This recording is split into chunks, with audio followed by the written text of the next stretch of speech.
તારીખ 25/11/2024 રોજ અમારે કે સુભાષ પાલેકર ફાર્મમાં ગામ દીપડિયા ઘનજીવામૃત છે. એમાં અમે આ ગાય માતાનું સાણ છે એને અમે સાંયડે રાખી અને પલાળી અને બારીક ભૂકો કરી એમાં આ જીવામૃતનો ઉપયોગ કરી અને છાંટી અને એ સૂકવી અને પછી અમે અમારે અગાઉ મગફળી પછીનું જે વાવેતર ઘઉંનું કરવાના છે ગોલ્ડન વેરાયટી બંસી ઘઉંની એમાં યુઝ કરવાના છે.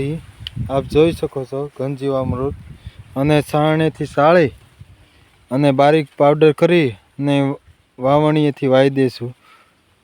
આપ જોઈ શકો છો કે સુભાષ પાલેકર ફાર્મમાં ઘઉં જીવામૃતની તૈયારી. પપૈયા છે, મોસંબી છે, દાડમ છે, સીતાફળી, જામફળી, કેળ છે, ગાય માતા માટે નેપિયર ઘાસ છે.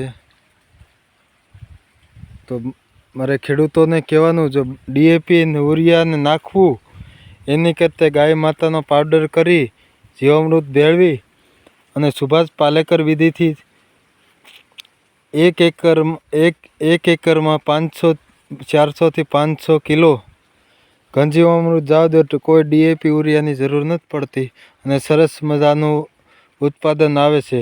તો ખેડૂતોને મારે કહેવાનું, ખોટા એગ્રોવાળાની પાછળ દોડવું, ડેપોની પાછળ દોડીને આંદોલન કરવા ખાતર માટે, તો આપણે ઘરે જ ગાય માતા રાખી સુભાષ પાલેકર પદ્ધતિની વિધિ કરી અને સારું એવું ઉત્પાદન મેળવી અને ધરતી માતા પણ બચે, ગાય બચે, પ્રકૃતિ બચે.